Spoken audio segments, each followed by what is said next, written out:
Kaixo eta ongi etorriak bertze astelen batez unat magazinera, gaur maiatzaren 8. eguna dugu eta gaurkoan hemen bi elkarrizketa izanen ditugu betiko moduan.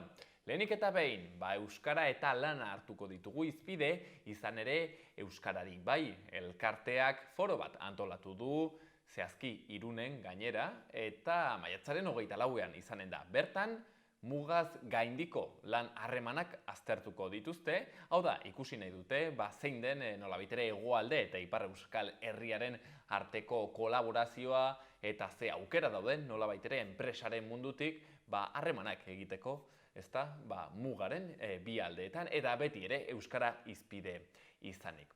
Bigarren elkarrizketan berriz, bertze kontu batzuekin arituko gara, izan ere larunbat honetan Garaioa herrian, maiatzaren 13an, akordeoiaren eguna izanen dugu. Eta akordeoiaren eguna solasteko Garaioakoak diren eta akordiolariak diren bi pertsonekin egonen gara zehazki, Estitxu Labianorekin eta Idoia Elizondorekin. Guzti hori baino lehen, betiko edukiekin hasiko gara. Lehenik eta behin, efemerideak. 1941 urtean, Hernando de Soto esploratzaile espainiarrak Mississippi ibaia aurkitu zuen. 1886ko maiatzaren 8an, John Seid Pemmenworthek Coca-Cola edari karbodunaren aurrekaria asmatu zuen. 1945ean Alemaniak errendizioa aurkeztu zuen Bigarren Mundu Gerrari amaiera emanez Europan. Eta 1970 urtean Beatles taldearen Let It Be albuma hasi ziren saltzen.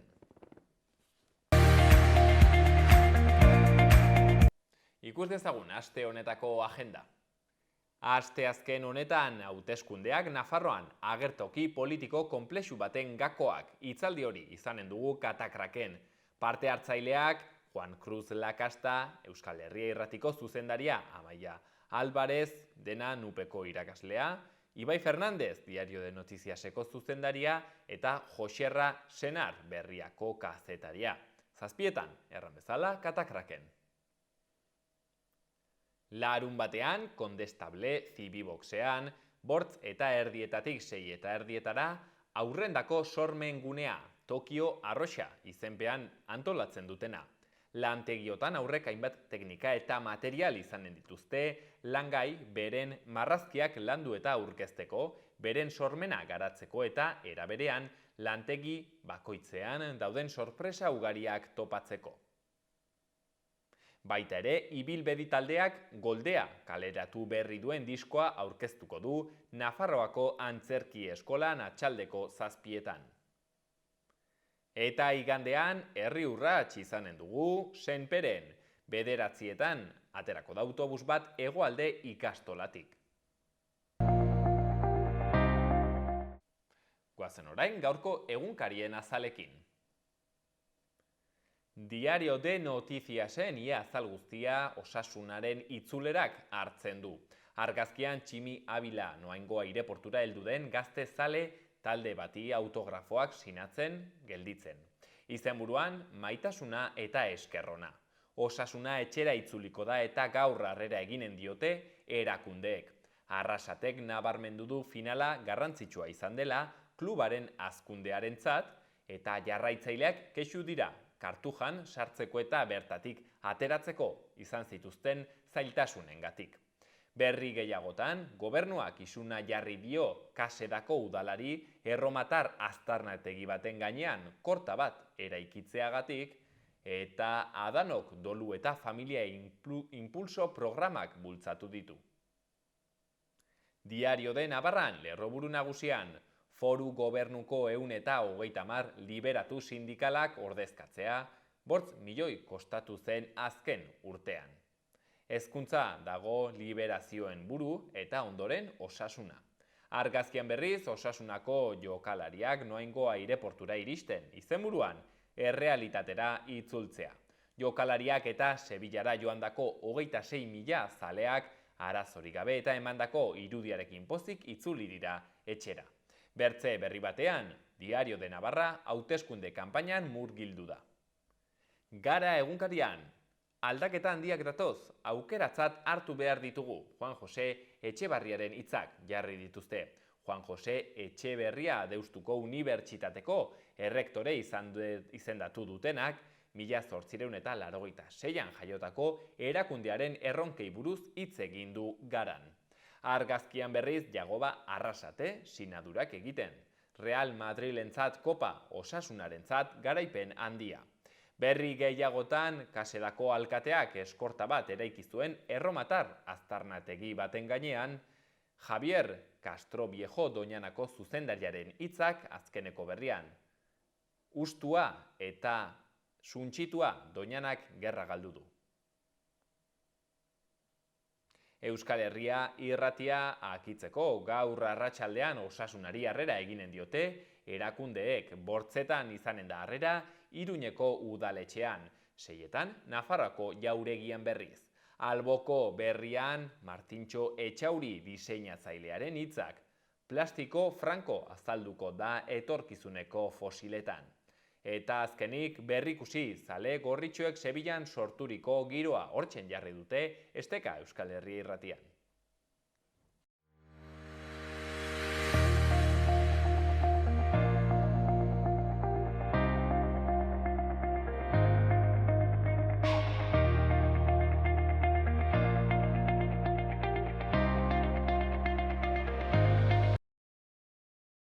Bueno, astelena hasteko euskara izanen dugu hizpide, nola ez, hemen xaloan haunitz maite baitugu hizkuntza hau, eta gaurkoan ere, bai euskarari elkarteak antolatutako foro bat izanen dugu hemen mai gainean, mintzagai, maiatzaren 24an. Zehazki, mugaz gaindiko lan harremanak Euskal Herrian hoixen da, bai euskarari elkarteak antolatu duen foroa, eta horretaz, pixkat gehiago jakiteko, Amaia Atxukarro, elkarte honetako teknikaria denarekin, egonen gara solasean, beraz lehenik eta behin. Amaia, atxaldeon eta mil esker gurean egoteagatik.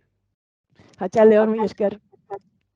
Amaia, erraten genuen, foro hau antolatu duzuela, errandunik euskara izanen dugula hizpide, baina, zuek elkartean lan munduarekin ez, egiten duzue lan batez ere, eta pentsatzut horrekin zer ikusi izanen duela foro honek. Baina, zuk konta iguzu, zer da foro hau?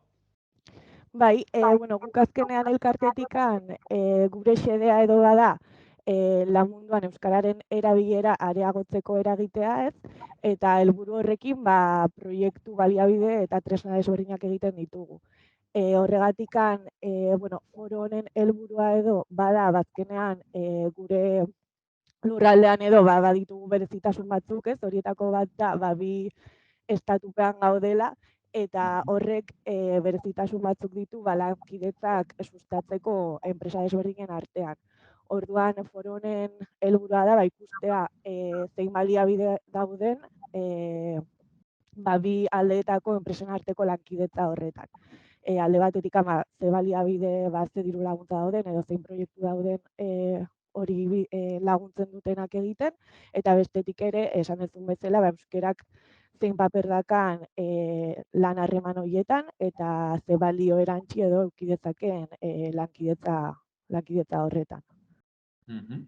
Ez dakit hau pixkatu beha saltzen alduzun, igual adibide batekin edo Amaia, zer lankidetza egoten aldire mugaz bi aldetako enpresen artean edo entitateen artean? Guk adibidez, gu ere ikastera jungo gara foro honetara, orduan lehenengo, egitaragua edo azalduko izuet, eta horrela igual hobeto ulertzen da, lehenengo euroeskualdeko kide bat etorriko da, euroeskualdeko hiritartasuna edo proiektuko arduraduna, eta beraiek, azkenean beraien lan eremua bada Nafarroa, Euskadi eta Akitania berria bada, eta orduan hor, beraiek esplikatuko dizkigute zein baliabide publiko dauden lankidetza horiek sustatzeko. Azkenean lurralde bakoitzan igual legeak ere desberdinak izan daitezke, baina badaude baliabide publiko batzuk ere laguntzen dutenak elkarlan hori garatzeko, proiektu konkretu batzuk aurrera eramateko. Bestalde, Traslanekin proiektua ere aurkeztuko dugu foroan, eta Traslanekin proiektua Europako diru-laguntza batetik sortutako proiektu bat da, elkarte ezberdinak daude lanean bertan, eta beraien helburua da Pirinetako bi aldeetan lan mugikortasuna sustatzea. Eta horretarako, baliabide desberdinak eskaintzen dituzte ere bai. Eta gero, bi enpresa izango ditugu bertan, enpresa hauek lan egiten dute iparraldean eta baita hegoaldean ere, eta horrela ezagutuko dugu, beraien egunerokoan edo zein nola lan egiten duten, ea zailtasunak egon daitezken horretarako, eta azkenean beraien egunerokotasun horretan nola egiten duten lan mugaz bi alde hauetan. Zertaz iduritzen zaizu Amaia, dela garrantzizkoa gai hau ez dakit jorratzea, ez? Edo zergatik den beharrezkoa mugaz bi aldeko enpresak egotea, elkarlan hori egotea, edo inkluso enpresak badituena bere entitateak bi aldeetan, ez? Zergatik iduritzen zaizu hau garrantzizko kontu bat dela? Guk gure elkartean dakagu enpresarean proiektua, ez? Eta foro hau hemen kokatzen da, eta guk enpresarean proiektuarekin helburua da euskeraz lan egiten duten, edo lan egin nahi duten, edo euskerazko zerbitzuak dituzten enpresan arteko sarea ehuntzea eta elkarrezagutza eta elkar lana edo sustatzea. Azkenan uste dugu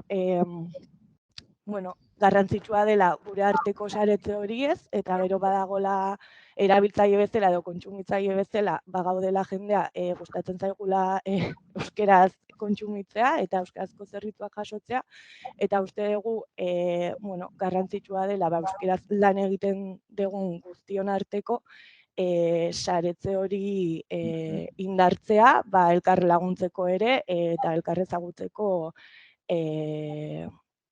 bakoitzak bere lana. Bai.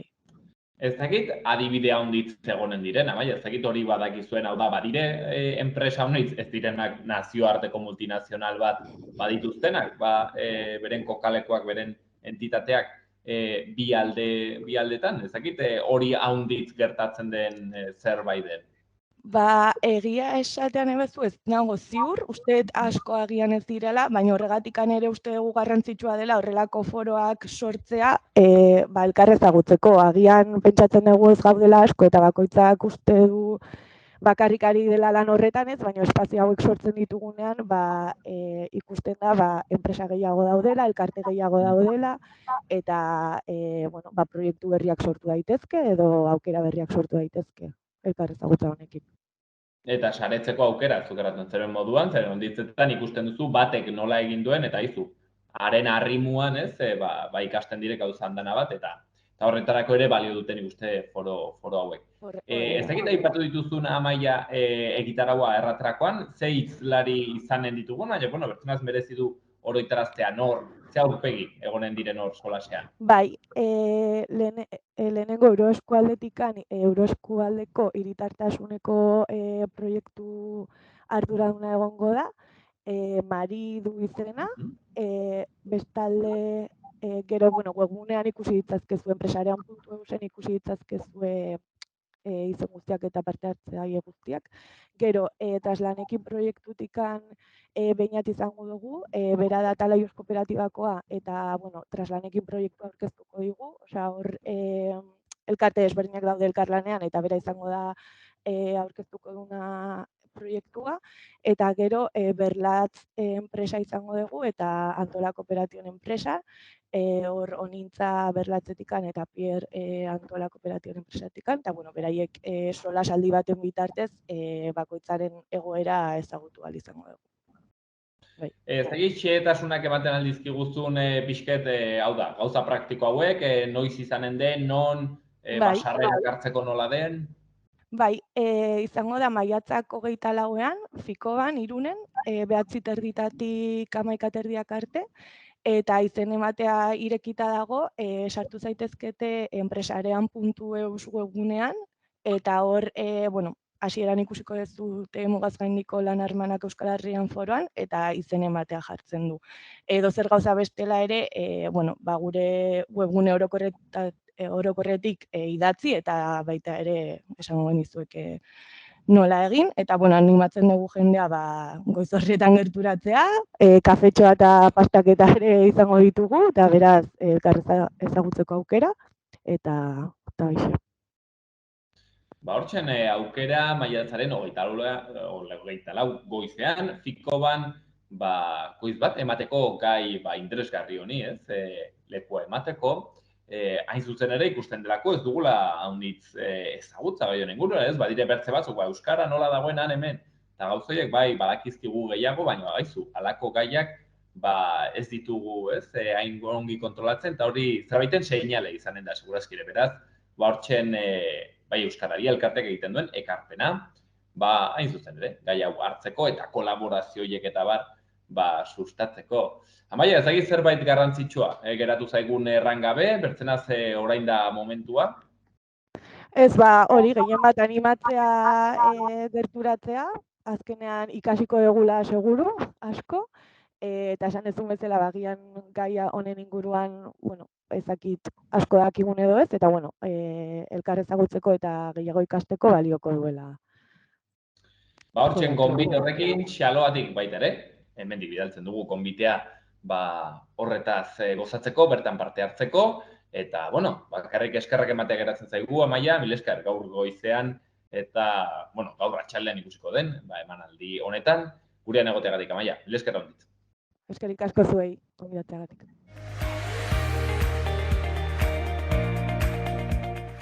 Gaurko eta biharko eguraldia. Gaur giro eguzkitsua nagusituko da. Egun sentian, hodei gune batzuk agertuko dira iparraldean eta barnealdean laino gune batzuk sortuko dira, batez ere Araban. Baina goizean zehar desegiten joanen dira. Gainerako orduetan giro eguzkitsua gailenduko da, erdi mailako hodei eta goi hodei batzuekin. Goizean haize ahula ibiliko da aldakor eta arratsaldean iparraldetik finkatuko da indar handirik gabe. Ebro ibarrean aldiz haizea gehiago indartu daiteke. Temperatura maksimoak 20 gradutik gora geldituko dira. Asteartean, fronte bat iritsiko da eta temperaturak bera eginen dute eta euritara joko du. Giro nahiko argiarekin hasiko dugu eguna, erdi mailako hodei eta goi hodei batzuekin, baina goizak aurrera egin ala, hodei trinkoagoak iristen joango dira eta eguerdi partean kantauri isurialdetik hasita euritara joko du.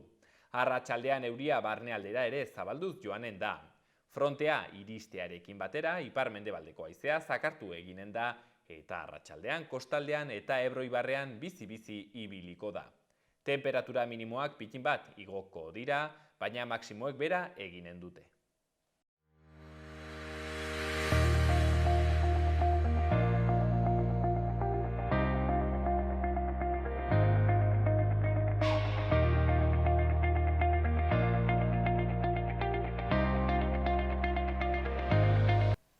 Orain parlamentuko irudi batzuekin utziko zaituztegu, izan ere bertan ibili ginoen duela gutxi parlamentariei galdetuz ea zer pentsatzen duten, Espainian onartu zen etxebizitza legearen inguruan, badakizu etxebizitza, borborrean dagoen gai bat da, hemen batez ere gainera Iruñean jende askori eta gaztei bereziki ukitzen dien gaia, ea zer duten errateko parlamentariek. Lehenik eta behin esan behar dut ezin izan dugula bere osotasunean irakurri proiektu berria, ez digutelako oraindik pasatu, baina irakurri duguna, aurretik irakurri genuen eta orain dakigunaren arabera gustatzen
Bueno, etxe bizitza legea, estatu mailan onartuko dena, RC eta EH Bildurekin egindako akordioaren bidez gauzatu da, eta guk oso balorazio ona egiten dugu.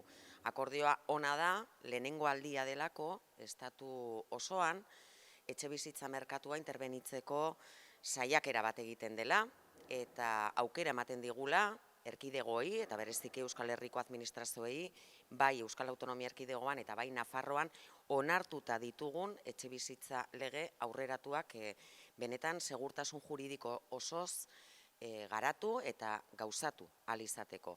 Lehenengo aldia da, alokairuen eta merkatuan interbenitzen dela, alokairuen prezioa mugatzeko neurri batzuk esartzen direla, bereziki zonalde tensionatuak deitu diren horietan, zonalde tensionatu horiek esartzeko edo izendatzeko irizpide jakin batzuk esartzen dira, eta horrek aukera emango digu, igoera horiek mugatu ahal izateko, baita merkatu orokorrean ere. Zailtasun handiagoa jartzen ditu etxegabetzeak gauzatu ahal izateko, eta funtsean, uste dugu etxe bizitza benetan eskubidea eta ez espekulazio bide izan dadin, bide horretan urratsa egiteko, eta berriro diot, bereziki gure administrazioi eta gure gobernuei begira aukerak irekitzen ditu, hemen Nafarroan adibidez onartua daukagun etxe bizitza legea garatzeko. Bai, behitu, hasierako zirriborroa ezagutu genuenean, oso kezkatuta geunden, ikusi genuelako inbaditzen zituelako Nafarroako eskuduntzak, kompetentziak. Alegazio batzuk egin genituen eta badirudi, kasu egin digutela eta oraingo lege honek errespetatuko dituela kompetentzia hauek, hau oso garrantzitsua da guretzat. Nola eragingo dion, gehien bat eragingo dio Nafarroak eskuduntzarik, legez, eskuduntzarik ez daukan arlo batean. Eta da, lege honek bide ematen dio Nafarroari edo zein erkidegori topeak jartzeko alokairuei. Eta hau oso garrantzitsua da. Hau ezin genuen egin, ez genuen eskuduntzarik horretarako, eta oso garrantzitsua da, gehien bat, hainbat hiritan Iruñan adibidez, eta garestiagiak daude, ez? Alde horretatik interesgarria iruditzen zaigu. Horretaz aparte, lege honek jasotzen dituen gauza asko, ja Nafarroak baditu, ez? Adibidez, etxe bizitzaren nolabait, etxe bizitza babestuaren, ez dakit, ez? Bermea. Nafarroak betirako bermatzen du etxe bizitza babestuak, betirako izanen direla babestuak eta ezingo direla saldu merkatu librean, ez? Espekulazioarekin amaituz.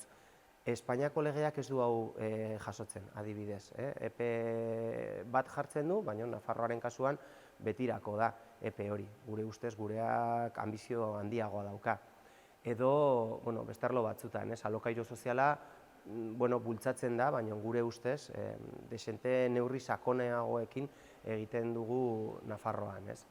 Edo, beste neurri batzuk aipatzearren adibidez, Espainiako legea jasotzen dituenak eta Nafarroan ez direnak aplikatuko adibidez, gazteei laguntza jasotzen ditu, gazteentzako, baina Nafarroan ez dira aplikatuko guk daukagun sistema, emantzipa programa adibidez, programa honek diru laguntza handiagoak ematen dituelako, orduan, ez dugu ezarriko, gure kalterako edo gure gazteen kalterako izango litzatekelako, hori esartzea, edo sistema fiskala adibidez propioa daukagunez ez ditugu aplikatuko neurri fiskal batzuk, baina beti ere hori, hemen ditugunak, baina txikiagoak direlako ez dugu egingo.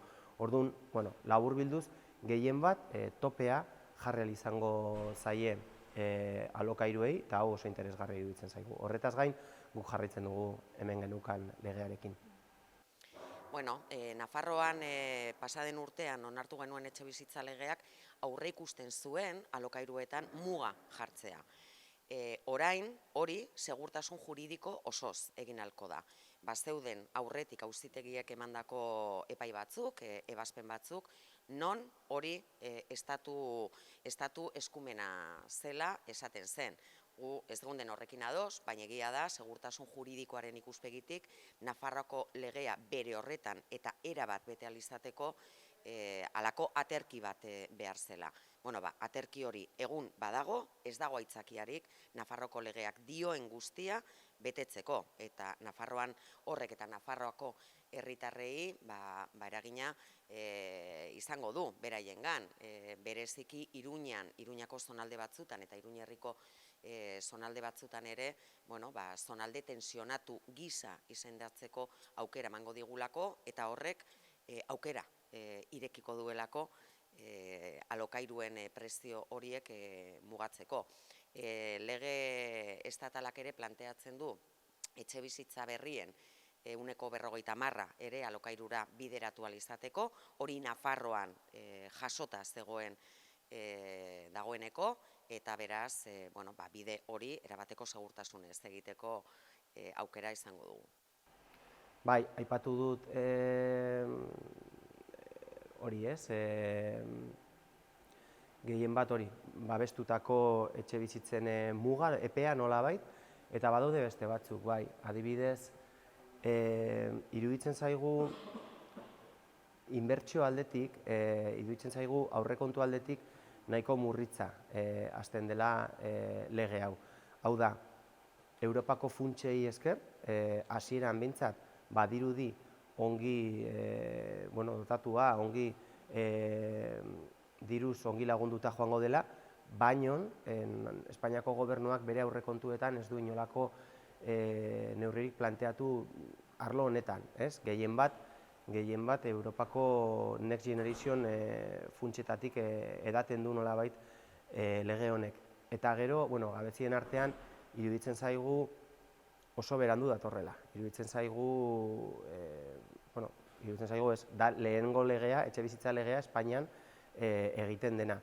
Eta orain iragartzea, oraindik testua publikoa egin baino lehen, iragartzea hauteskundeetarako hilabete eskas bat falta denean, nahiko esanguratsua iruditzen zaigu.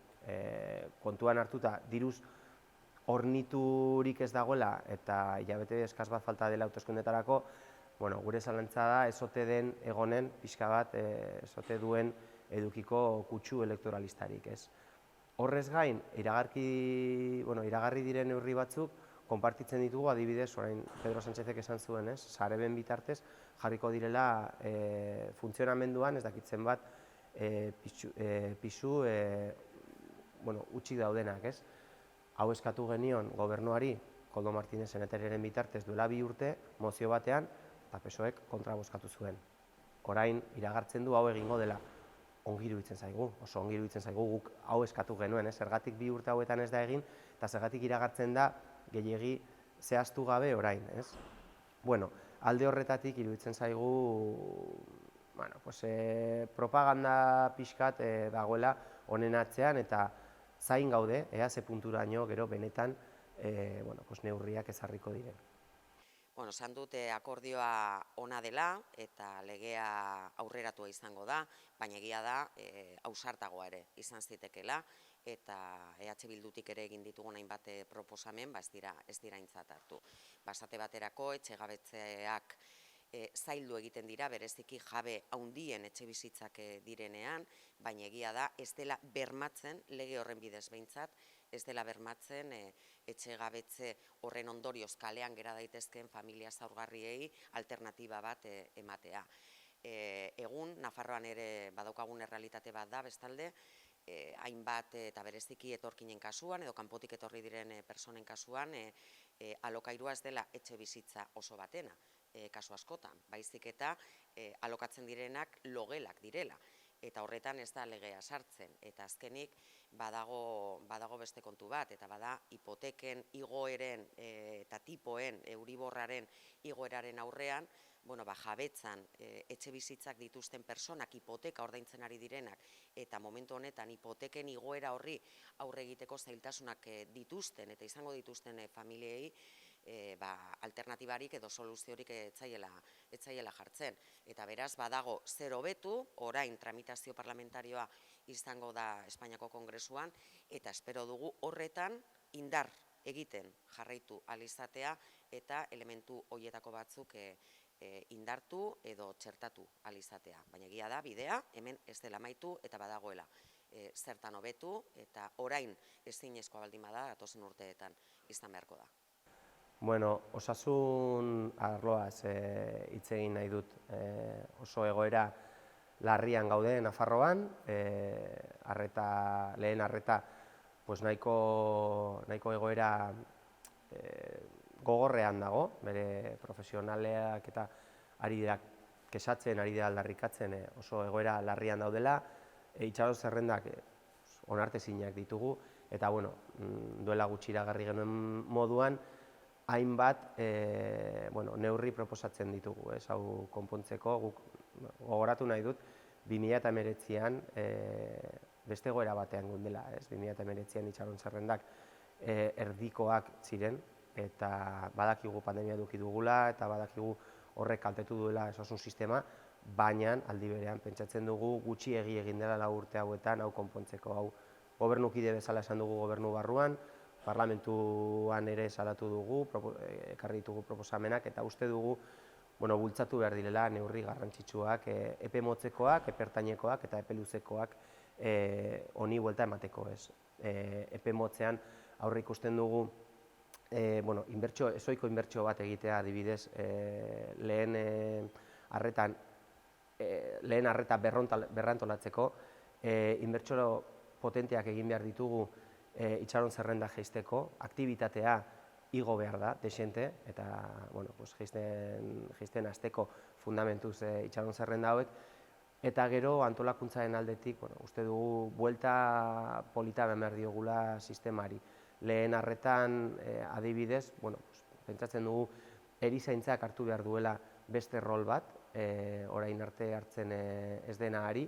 Pentsatzen dugu ere eredu aldaketa bultzatu behar dugula, lehen arreta espezializatua, osasun mentalaren artean, egon behar du koordinazio handiagoa, eta orokorrean pentsatzen dugu aurreko legealdian martxan jartzen hasi zen, eta elaboratu zen eta martxan jartzen hasi zen lehen arretako estrategia, fundamentuz jarri behar dela martxan, legealdi honetan ez dakigu zergatik, baina ez da egin, eta pentsatzen dugu neurri interesgarriak dakarzkiela estrategia honek, eta ezarri behar direla ahalik eta lasterren.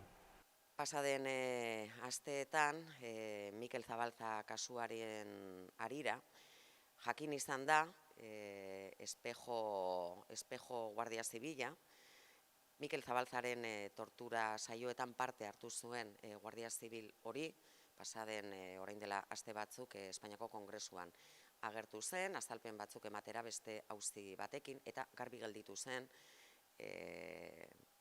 igo egin dutela, Arturo Espejo Guardia Zibila igo egin dutela bere atribuzioetan, eta kondekoratu, eta bere eskalafoi militar horretan saritua izan dela.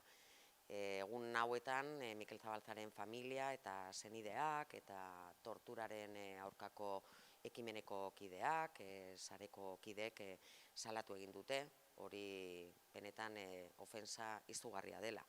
Biktimentzat, bereziki Mikel Zabalzaren oroimena hainbizirik dagoen honetan eta 37 urte beranduago berriro ere Espainiar Estatuak saritu egiten duela tortura praktikatu izana, hori agerian gelditu da.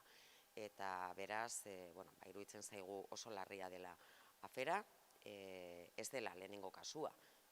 Galindotik hasita eta Intxaurrondon tortura gune eta zulo horretan tortura praktikatu zuten hainbat eta hainbat Guardia Zibil, indultatuak izan dira, kondekoratuak izan dira, sarituak izan dira, eskalafoian igo egin dira, baina gaur egun eta jakinda audio horiek argitara eman zirela, non ja bersio ofizialak ez duen inolako zentzurik, eta jende guztiak eta estamentu guztiek dakitenean nola hil zen Mikel Zabalza, eta torturak hilda, eta Guardia Zibilen torturek hilda zela, izan zela argi dagoenean, alako albisteek benetan tristura handia eta gauzak aldatzeko beharra berriro mahaigaineratzen dute.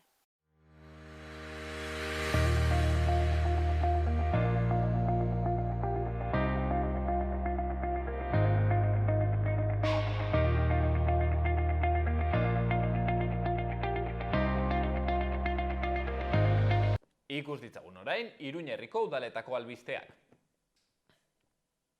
Antxoainen maiatzaren 22tik aitzinera, ekainaren 8 arte, 10-etatik 11etara, astelehen eta asteazkenetan, edo astearte eta urtzegunetan, kaleko gimnasioa egonen da 65 urtetik gorakoentzat. Udalerriko gimnasia elementuak behar bezala erabiltzea erakustea du helburu erabilera autonomoa, segurua eta funtzionala izan dezan.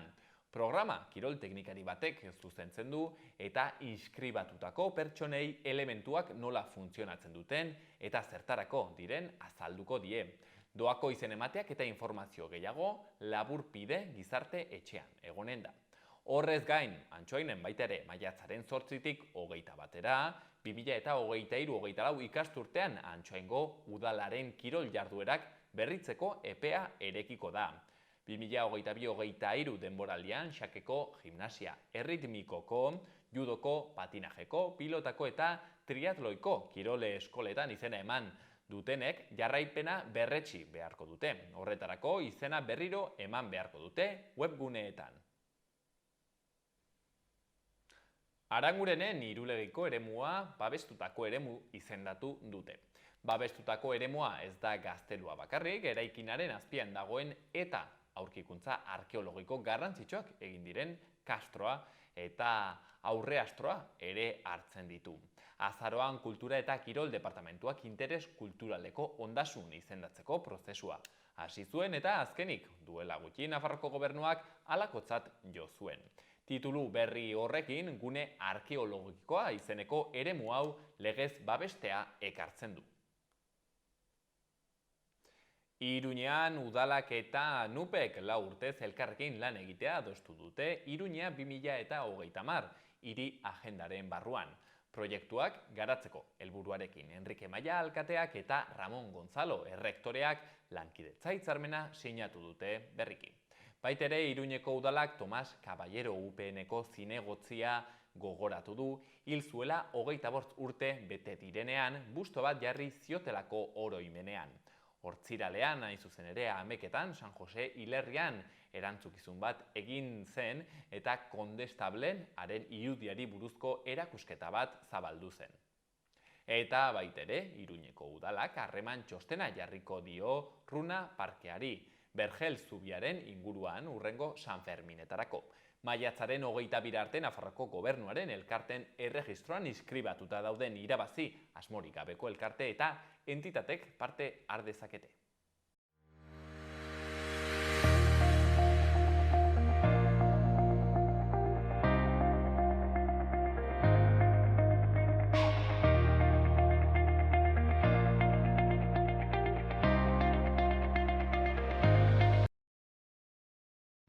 Garaioan, larunbat honetan hain zuzen ere, akordioiaren eguna ospatuko dute, eta, hemendik xaloatik gonbidatu nahi zaituztegu entzule guziei, bertaratzera, bertan parte hartzera, baina pixkat besta hori zer den hobe ezagutzeko, gaurkoan izanen ditugu hemen bertan parte hartuko duten, 2 akordioilari, gainera, ez hori bakarrik, garaioak ere dira haiek, eta hementxen pantailaren beste aldean, konexioaren beste aldean ditugu, Estitxu Labiano eta Idoia Elizondo, erran bezala bertan parte hartzen egonen direnak, larunbat honetan, beraz, lehenik eta behin, atxaldeon bihoi.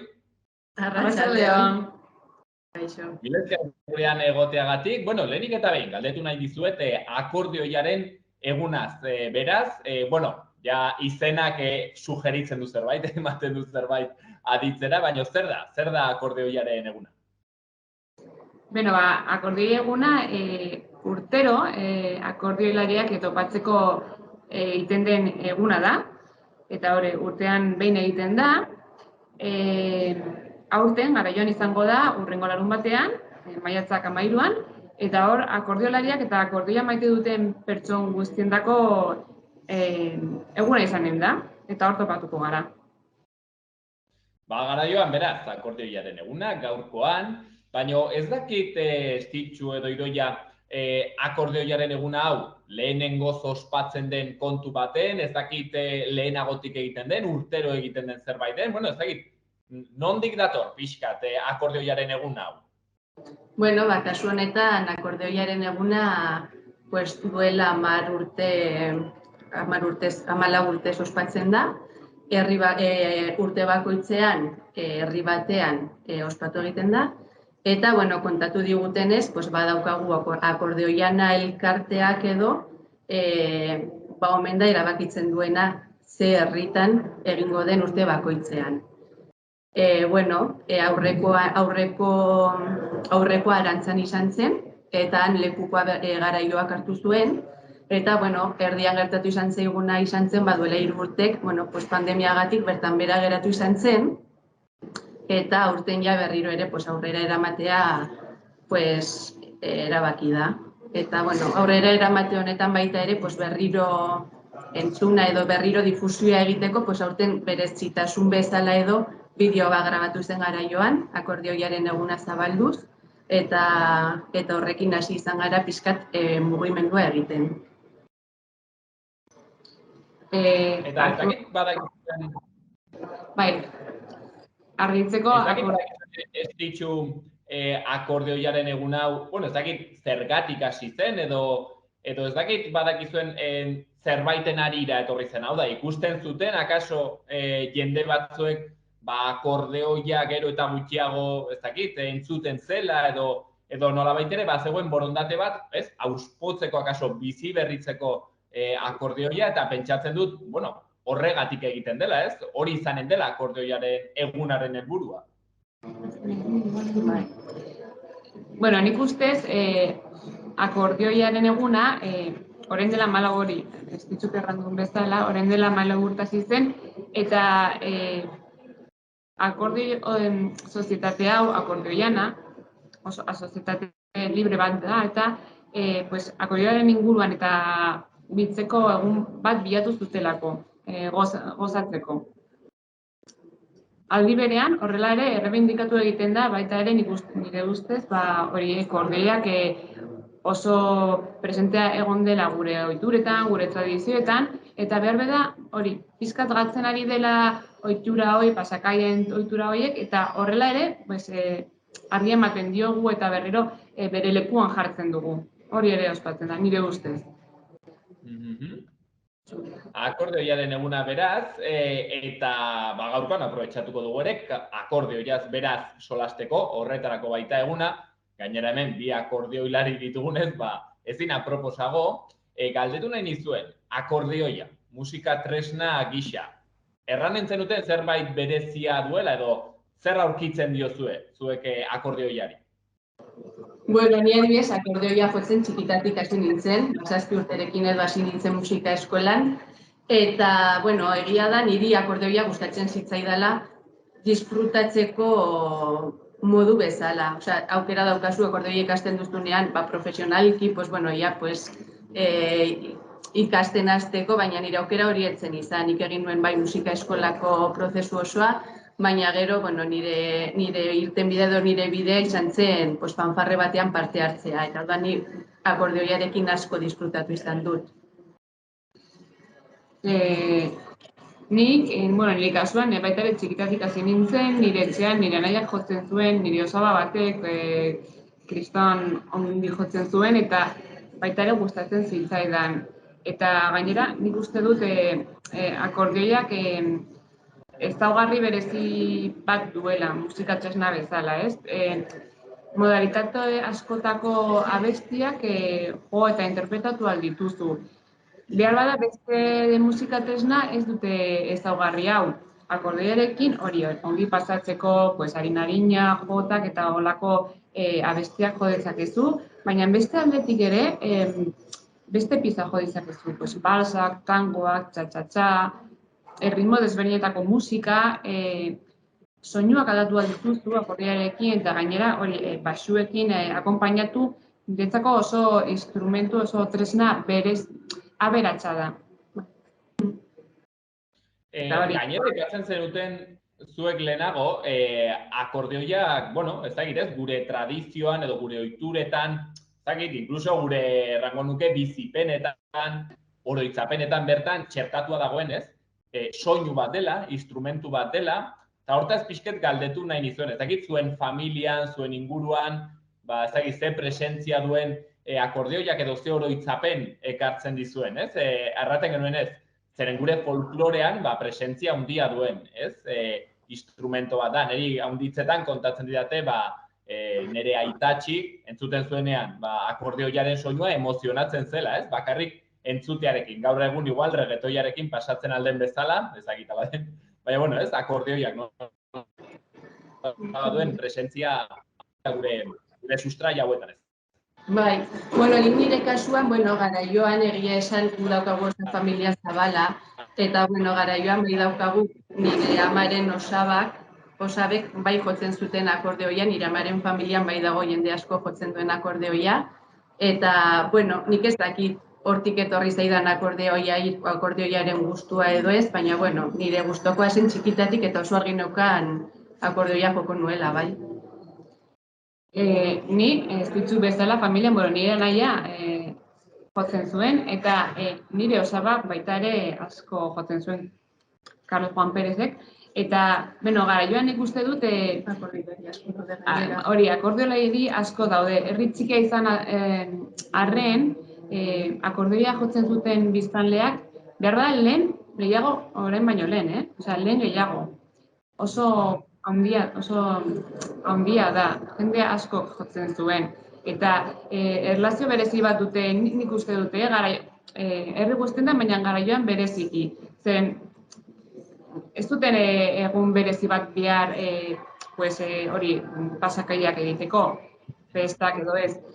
Nire ama erraten zuen bezala, igual ohean zegoen ja, eta batean esnatzen zuen akordioaren soinu berezi hori, bai, eta gazteak taldeak eta kantatzen, eta hori oso maitasun handiz gogoratzen du, eta orain egiten da, baina askoz gutxiago. Eta, erabat erlazionatuta dago baita ere garaioa, beti esaten da dela akordioiarien herria. Eta, bere egunean, Aezkoa Baiaran edo, erabaki zen, herri bakoitzak bere erraldoia egitea, eta, garaioa herriak bere erraldoia akordeoilari bat da, bai. Eta, larunbat honetan, baita ere kalera aterako da, gure erraldoia akordeoilaria. Honekin, akordeoiaren errepaso txiki honekin bukatzeko, erraten genuen gure folklorean txertatuta dagoela, baino hau ez da bakarrik euskal instrumento bat, ez? Batzutan guk badugolako ikuspegi nola erran, ez? Egozentriko bat pentsatzen dugu hau dena euskalduna dela, baino akordeoia baita instrumento bat aski zabaldua mundu guztian, ezta? Hori mundura begiratu behar dugu bakarrik, ez? Argentinako tangoak oso zer garrantzitsua izan duten, eta akordioak ze pisua izan duen hor, tangoekin, edo Frantzian balsekin, musetekin, instrumentala oso zabala da. Estatu Batuetan asko dago baita ere, akordioilari pila bat daude mundu guztian, bai, eta nik uste dut mundu osoko instrumentu edo musika dela, bai. Mundiala da. Bai. Instrumento mundiala, esaldi horrekin utziko dugu, beraz. Baina joan gaitezen orain gitaraura, hain zuzen ere, larun batean hortzen dugu, garaioan akordioiaren eguna aipatzen genuenez, gainera akordioilarien herrian kontatzen zigutenez, ez ditxuk. Eta idoiak, beraz, zer da egun horretan topatuko duguna? Hainbat ekintza egongo dira, eta guztiak akordioia eta musikaren inguruan, ez? Goizean, ongi etorri bat emango dute alkateak eta asoziazioak, eta segidan, herriko akordiolariek, bizpahiru abesti joko ditugu, eta Garaioako, Baiarako eta Luzerriko dantzariak dantza egingo dute. Geroago hasiko da kale jira, ez?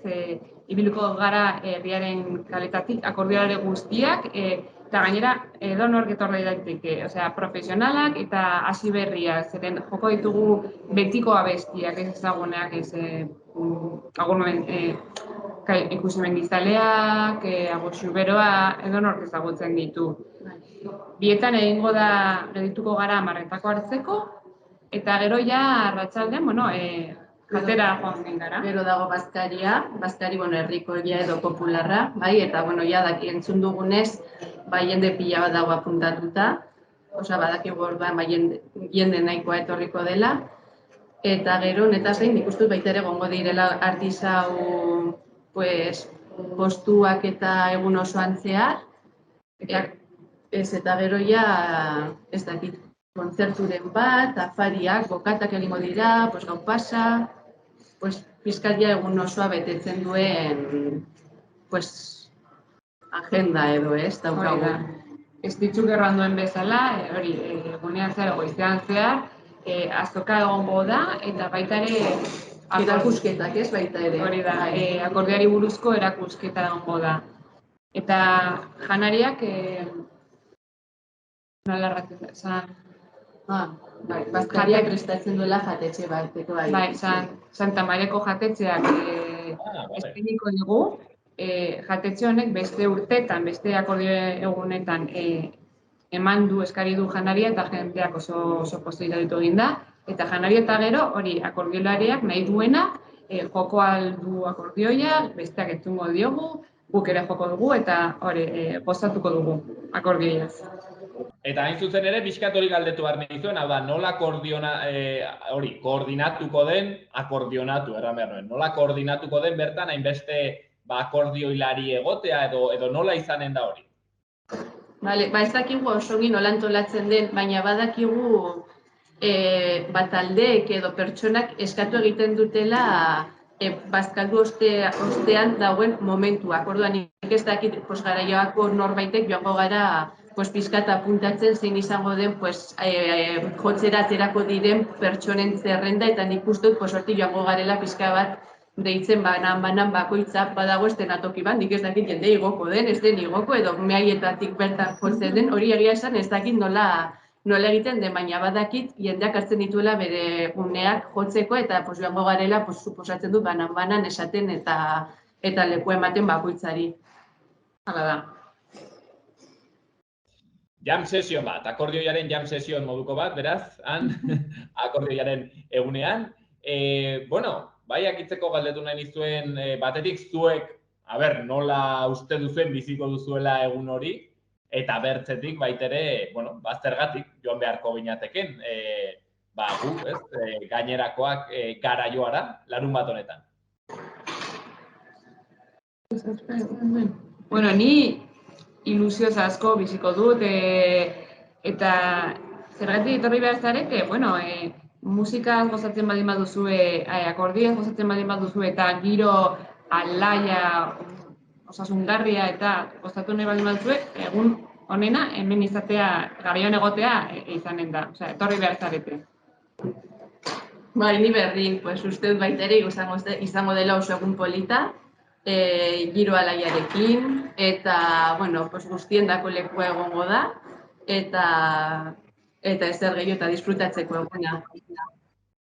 Hortzen, garaioan, larun bat honetan, akordioiaren eguna, egun aski gozagarria, instrumentu honetaz. Gozatzeko, dantzatzeko, kantatzeko, pentsatzen dut ere bai ere.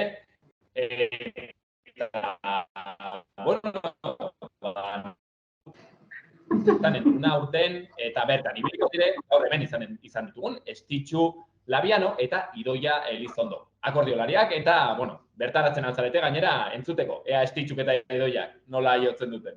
Ioi, esker handitz gaurkoan gurean egoteagatik. Bale, zuei eskerrik asko.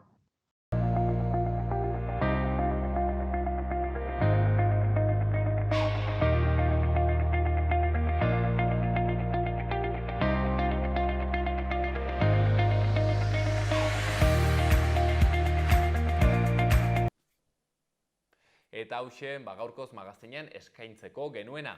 Bukatu baino lehen, bideo txiki batekin utziko zaituztegu, naizenek egindako bideo sorta bat, identitatea eta sexu aniztasuna lantzen dituena, eta horko bortz bideoetako 3. utziko zaituztegu gaur, zehazki sexu aniztasuna. Klip txiki horrekin agurtzen gara, eta bihar arte.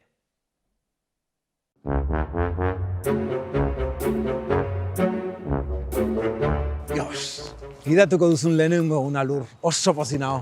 Aitu ondo, nire aitxak nire erakutsi zidan zure aitonak, eta haren aitxak, zure birraitonak. Gizonen oiturak, bakizu familia oiturak mantendu behar dira. Venga, Vale. barrura. Bueno, importanteena, Lur, lasai joatea. Eharrak itxein du. Ostia, ama! Zeitez hemen! Nik akutsiko dizu, Lur. Zure etxean nervioso gartzen da beste norbaitek konduzitzen badu. Kaka ingo du praketan. Oi, gezurra da. Oi egia da, Jose, oi badakizu, zuk eta oi badakit nik. Kakati bazea, hola en general bizitza hontan, utzi neko piloto. Ez dizu utziko. Usteko neko Ez dizu dala utziko. Usteko neko piloto! Ondo, Lur, ondo, hola, gozo, segunda, eta bain, tercera. Poliki, Lur, poliki. Eontzen xilik gizona, ikusten kakati bada. Hori ez da egia, naiz kakati bat. Aita, onartu beldurtut ez dela eta listo. Beldurtu ez, baina kurbak poliki hartu behar dira, Lur. Vale, bain kinta. Kinta ez, Lur, kinta ez. Eskerrak etzela beldurtzen. Bitu, sartzaizu egiztonoi, konpleju bat, zuen ustezko gizontasuna zalantzan jartzeanen. Bai, nik beti hilemotza dakatelako eta futbolen jolasten naizelako ze. Horretik nahi emakumea? Eske benetan, ketxorra da. Gauzo dek urduri jartzeate. Zu konzentratu errepidean, Lur, errepidean. Bitu, zugar, alkandura erroxa da makizu. Bueno, bai, zure amak erosi zidan, poliki. Bai, eta zu gantzitezu, gustatzen zaizulako izango, ezta? Ondo ematen dizulako, Jose, milagrorik egiteik ez da, oarpegi horrekin, baina ondo ematen dizu. Bueno, baina nire txikitoko lagunek parreintzidaten aurrekoan. Eske zure laguna seko motzak dira. Lur. Ama egila da, barrezeatik, arroxa dalako, eta urdina balitzez. Eta egun baten boltxo batekin egertuko balitze, elitzake hain gizona izango. Ze azalduko naiz, poltso batekin. Aita eski bakitez, ez zela eta azalduko, baina nahiko bat zen benetan zeatik ez. A ver, poltsoak inaitxa, favorez, Lur, favorez. Eske denak katalogatzezue. Zea, neskak izan behaute, finak, ire luzea izan. Anormala! Finaikin. Ez aldek intermitentea ikusten, ez aldek ikusten! Ostia! Jolastu, eske, eta gero mutilak izan behaute indartxuk, beraien sentimentu gorde, futbolen jolastu, gogorrak, eske, zenek erabakitzen du mutila baldin bazea modu bateko izan behartzeala, eta neska baldin bazea beste modu batekoa.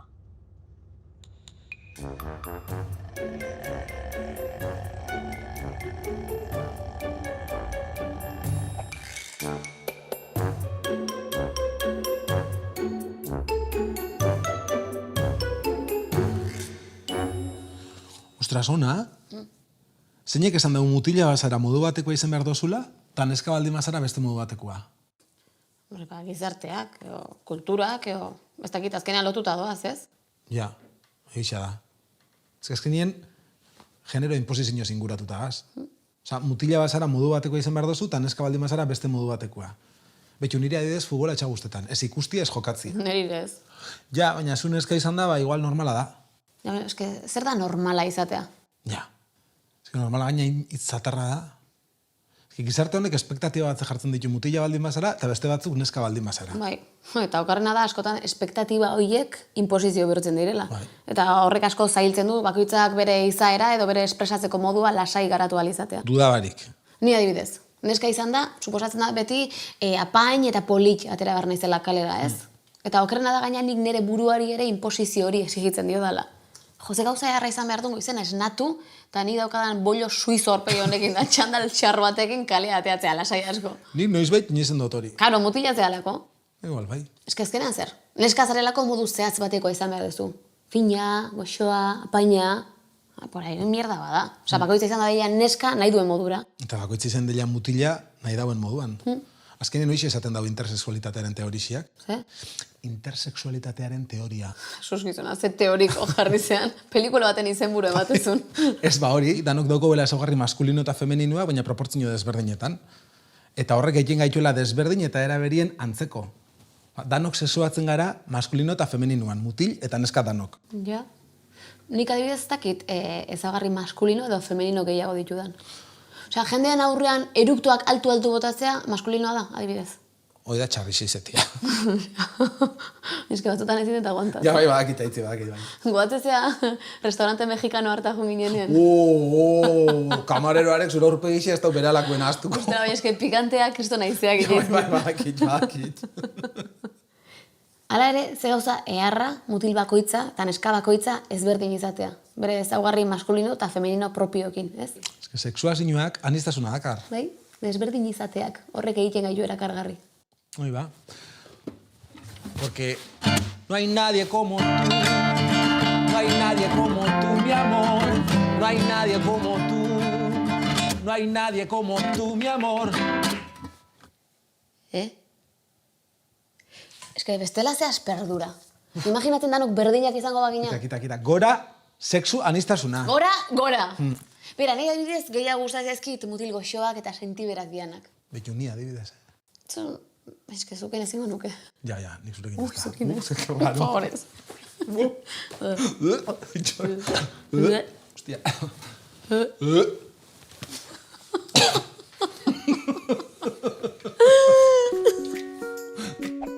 Sexu anistasuna. Intersexualitatearen teoriak dio, denok sexuatzen garela maskulinoan eta femeninoan. Sexuazioak anistasuna dakar. Desberdinak izateak egiten gaitu erakargarri. Genero inposizioek zaildu egiten dute norberak bere izaera eta adierazteko modua garatu ahal izatea. Neska bakoitza neska da bere erara, eta mutil bakoitza mutila da bere erara. Importanteena, lasai joatea. Eharrak itxera! Susto! Vale.